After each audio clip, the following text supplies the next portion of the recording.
y a ce côté positif de réussir sa vie aussi parce que ça fera plaisir aux malades. De voir que ils arrivent à vivre, tout le monde arrive à vivre quand même, pas si mal que ça, avec, et puis peut-être même mieux que certaines familles où il n'y a pas de troubles psychiques.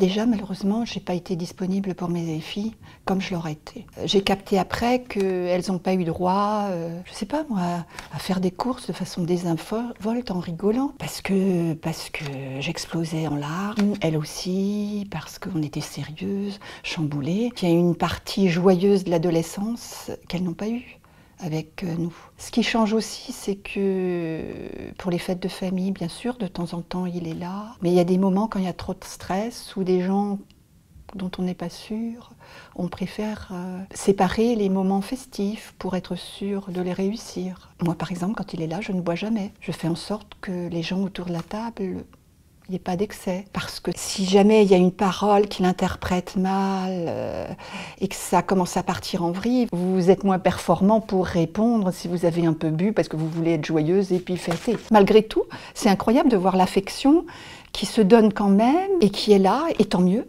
Elle existe toujours. Il faut trouver les moments pour qu'elle puisse s'exprimer de façon apaisée, pacifiée. Qu'on puisse faire ça parce que je remarque que ce n'est pas évident pour certains jeunes certains fuient.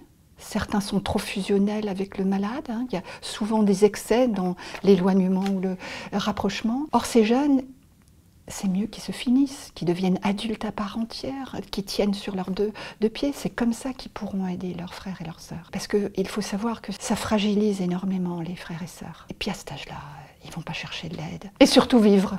Vivre heureux, vivre pleinement. Ils ont le droit d'être heureux, les frères et sœurs. D'ailleurs, je me suis rendu compte que mon fils...